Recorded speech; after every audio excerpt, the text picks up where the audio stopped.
Welcome in, everybody, to another episode of Fantasy Football Picks and Bets presented by PrizePicks. I am Lauren Carpenter. You can find me at Stepmom Lauren, and we are heading into week 14. It is so hard to believe that we are already here, knocking on the door of the fantasy playoffs here. It's incredible. It's unbelievable. And in today's show, I'm going to help you scour the waiver wire, pick up some streaming options for your quarterback position and for your special teams.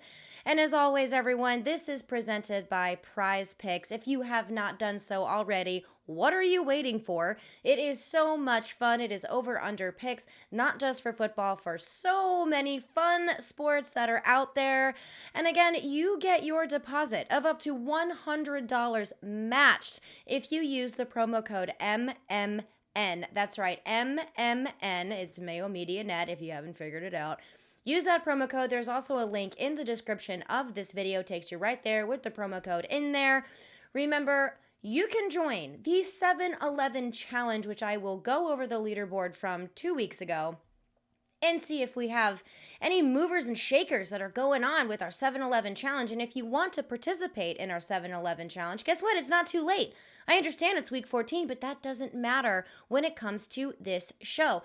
In fact, you can still get involved because we have prizes for middle. We have prizes for dead last. And of course, we have prizes for first, second, and third place. So without further ado, let's hop right into our leaderboard. Alan W., you're back, my friend. You're back. You are in first place solidly with 47 picks correct so far through week 13. Again, I am going from a week behind because we have so many people that join our 7-11 challenge. It takes a little bit of time to update. So I am actually going from the week 13, actually week 12, my bad. What week is it? I don't even know where I am. Who am I? What's my name? I have no idea. Either way, Alan W., you are in the lead with 47 correct picks.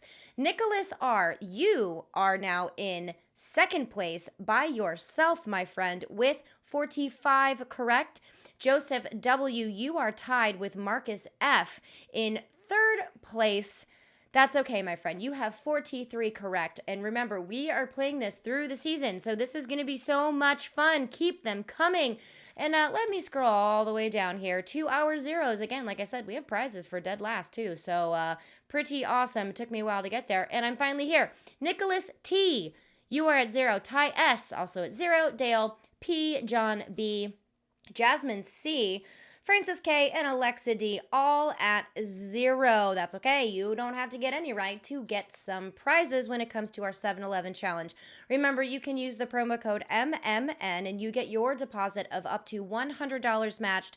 And it's very easy to join in the fun of our 7-11 challenge. You just pick 5 over-unders from the Thursday and the Sunday slate of games, not Monday, but Thursday and Sunday slate of games. Pick 5 over-unders and make sure you change your bet amount to $7.11. That is how PrizePicks tracks it. That is how I can tell you where you're at, how you're doing, actually just the top and the bottom. That's really all I cover when it comes to this stuff because that's where the money is. And middle always changes. That's why I usually don't cover the middle one because that one is going to be different depending on who is joining us late, which is absolutely no problem. But again, in this show, we just don't have the leaderboard that we're covering for the 7-11 challenge. Nay, we also, as I mentioned, week 14, early waivers. If you're watching this on Monday, this is being recorded prior to the Monday night game, which is very windy, very snowy in Buffalo between the Patriots and the Buffalo Bills. So that should be a very interesting game. Keep your eyes on that. It's going to be a mess. Give me a hot mess. That's also my definition of hell. I live in a warm state because I don't like being cold. So like watching that game is going to make me freezing cold tonight, but that is okay. We also have injury updates in addition to early waivers as well as your streaming options.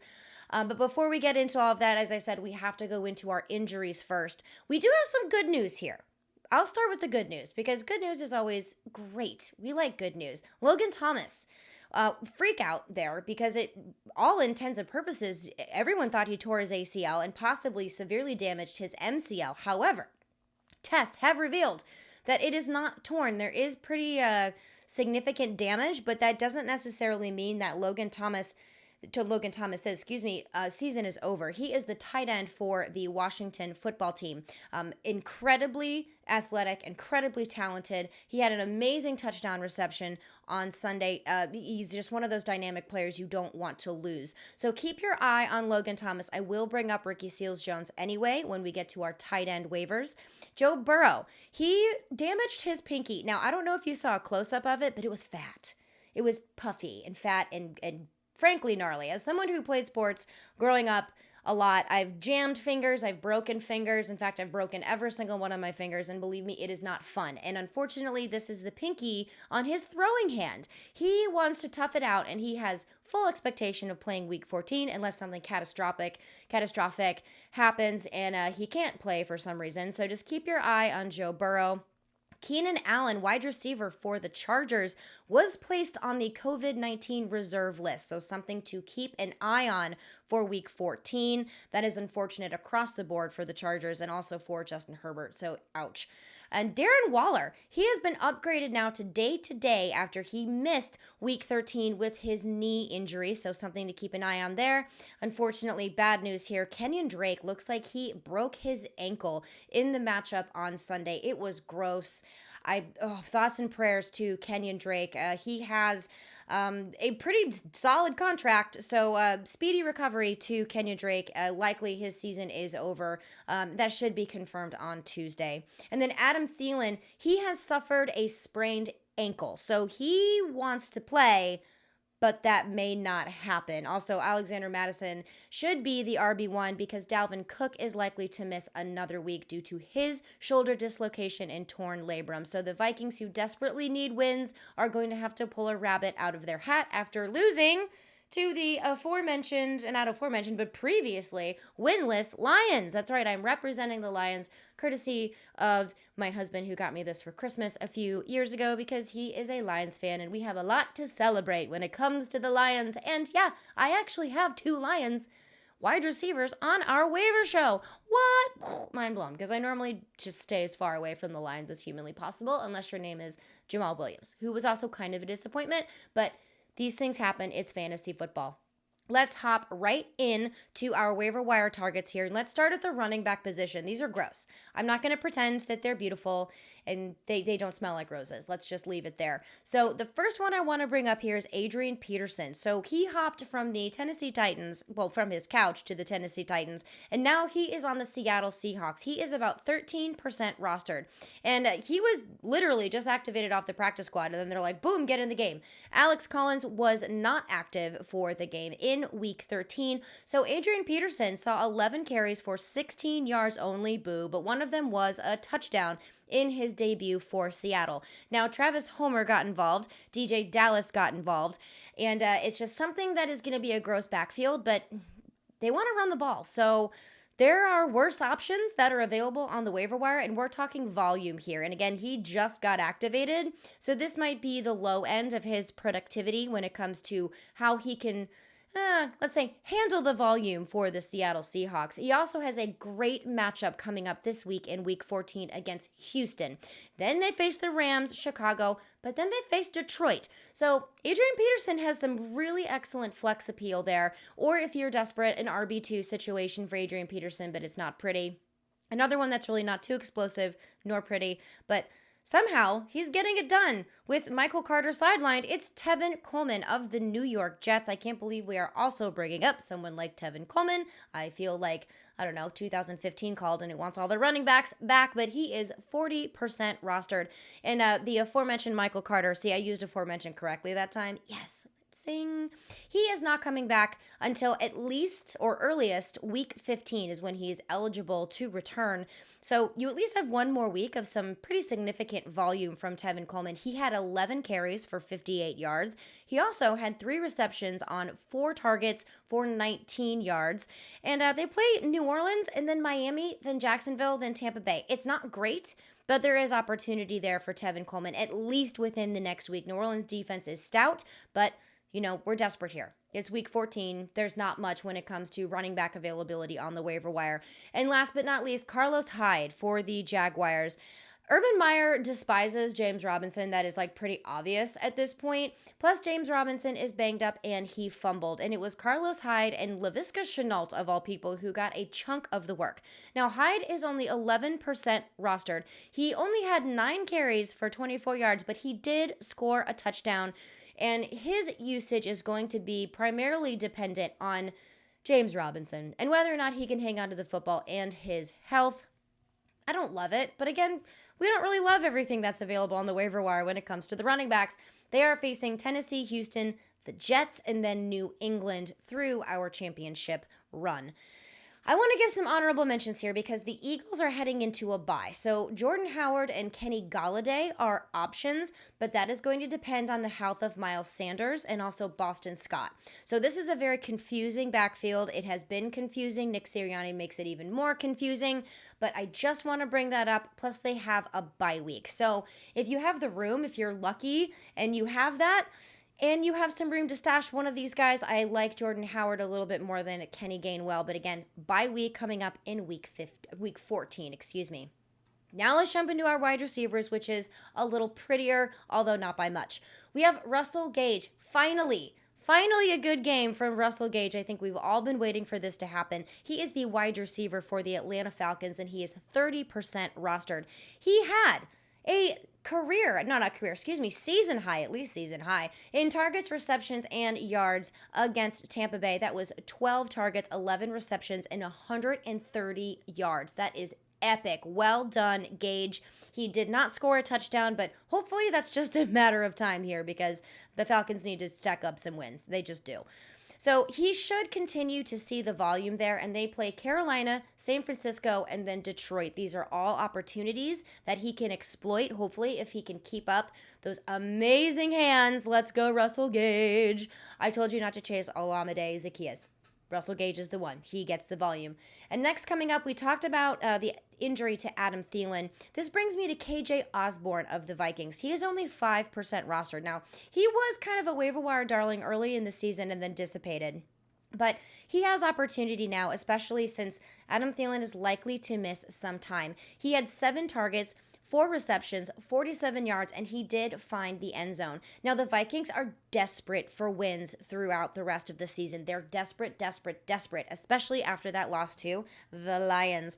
They're going to face Pittsburgh, then Chicago, and then the Rams. Again, opportunity here. It's not awesome, but if Kirk Cousins wants to pull out a victory, these are going to be close-scoring games. That means passing. That means likely Justin Jefferson, Tyler Conklin, and KJ Osborne. I will bring up Tyler Conklin in just a minute as well. And as I mentioned previously, I have 2 Lions wide receivers that I like moving forward, sort of. Amon-Ra St. Brown. Okay, kudos to you, buddy. Not only did you get that last touchdown, but you had yourself a game. He had 12 targets, 10 receptions, and 86 yards. That was pretty epic considering we're talking about the Lions offense and Jared Goff. So there's that. The other wide receiver I want to bring up here is Josh Reynolds, who does have some chemistry with quarterback Jared Goff from their time with the Rams. And Josh Reynolds is only 5% rostered. Now, Reynolds was a little quieter. He had 7 targets, 4 receptions, and 69 yards and did not find the end zone. But still, if they're going to try to keep the momentum going. I don't want to say stack wins because I don't really like that. But if they want to keep the momentum going, he meaning Jared Goff, is going to have to target those 2. And that also leaves opportunity for TJ Hawkinson, who is obviously rostered. But these guys are going to bring a dynamic element to that offense, and hopefully they can keep the momentum going from their win against the Vikings. They will face the Denver Broncos, Arizona Cardinals, and then they have a great matchup against the Atlanta Falcons. And I'm going to bring up one more here that is likely rostered, but worth checking into. It's Devontae Parker of the Dolphins. So he's a veteran that can usually get it done. He's right around 50% rostered or higher in the different leagues that I looked in. He had a quiet game, but remember, this was his first game back from a significant injury. And they are going to face the Jets, the Saints, and the Titans. This is a very strong strength of schedule. And Tua Tagovailoa is going to have to find someone other than Jalen Waddle to pass the ball to. And Devontae Parker could very well be the guy. Honorable mention here to Kendrick Bourne, likely to not have a great game considering the conditions in Buffalo. It is gusty wind, it is freezing cold, and it is snowing. So this game could see a lot of run game, ground and pound, not trying to put the ball through the air here. So whether or not Kendrick Bourne has a good game, he has been trending in the right direction. In fact, he has scored 3 touchdowns in his last 2 games, and in his last game against the Tennessee Titans, when he scored 2 touchdowns, that was on 6 targets, 5 receptions, and 61 yards. I really like Kendrick Bourne moving forward. Just understand that he is a high-risk, high-reward kind of player, but still, sometimes that's what you need when you're heading into the championships. Now let's hit tight end, and I'm going to mention Tyler Conklin, like I mentioned earlier. I'm saying mentioned a lot, aforementioned, mentioned, previously mentioned. Lots of mentions here, but I talk about these players because I like them. Again, Adam Thielen, likely to miss time. Dalvin Cook, definitely missing time. Tyler Conklin is 33% rostered. And he needs to find the end zone to really make some splash when it comes to fantasy football. But that's not necessarily a stretch. In fact, he had 9 receptions, 7 targets, and 56 yards, even though he didn't find the end zone. But he is likely to do so with Adam Thielen out of the picture. They are playing Pittsburgh, Chicago, and LA. Again, like I mentioned with the Vikings, they have got to score points and they have got to start winning football games if they have any hope of making it into the playoffs. Now, Ricky Seals-Jones, another one I mentioned earlier in this video. He is 5% rostered, the backup tight end, if you will, for the Washington football team. It is likely that Logan Thomas will miss time. We still need to understand more of this injury, the impact, the timetable. There's too much up in the air right now. So picking up someone like Ricky Seals-Jones, if you're the Thomas manager or if you are streaming the position, doesn't hurt. He was inactive in week 13, and that is likely because it was Logan Thomas that was active, but he also was a little banged up. So we need to monitor his health, which is never fun when you're trying to stream the position.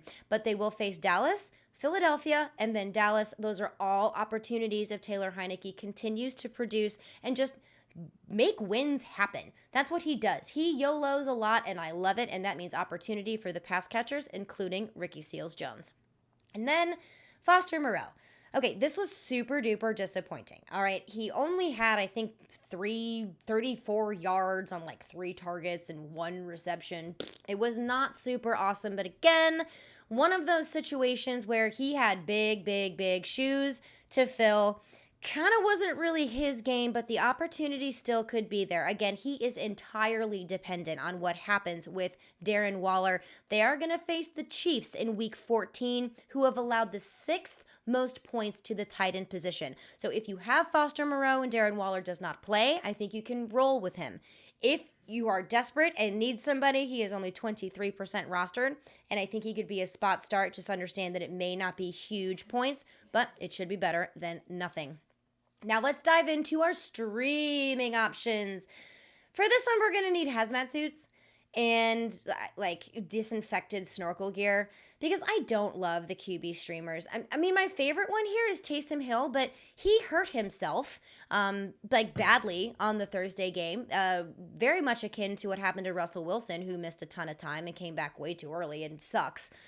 So this is stressful. If Taysom Hill can possibly go, which is crazy, he's not going to get it done through the air. It's going to be on the ground. Now, they are playing the Jets, who have allowed the 6th most points to the quarterback position. So if you have Taysom Hill, hang on to him and see what happens because he can get it done on the ground. I don't love this if you want to try to stream the position unless we know more about what's going on with Taysom Hill's health. So keep your eye on him.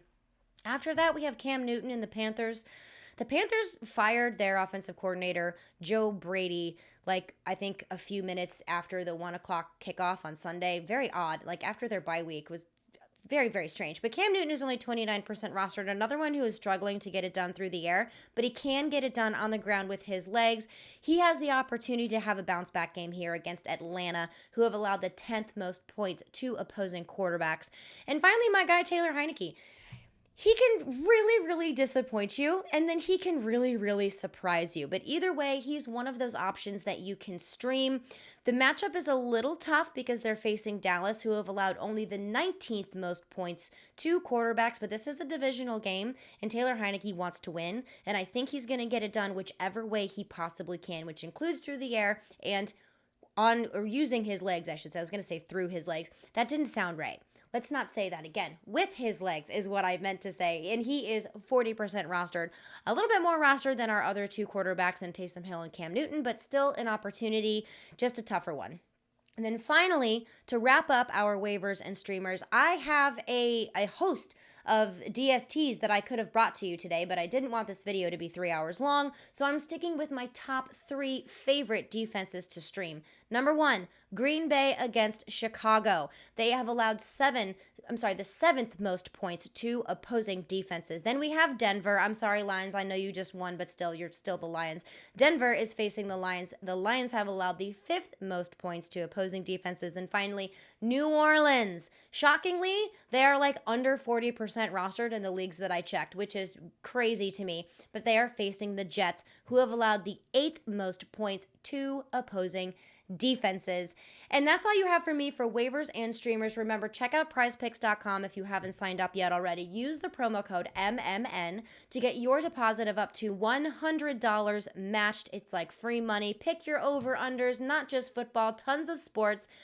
Get in on our 7-Eleven challenge. 5 over-under picks. Change your bet amount to $7.11. Alan W., I am proud of you for getting back up into first place.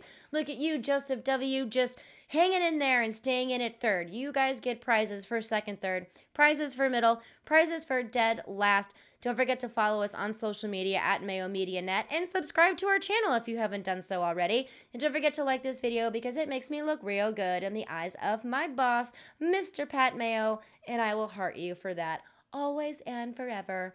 Good luck in week 14, everybody, and you'll see me soon.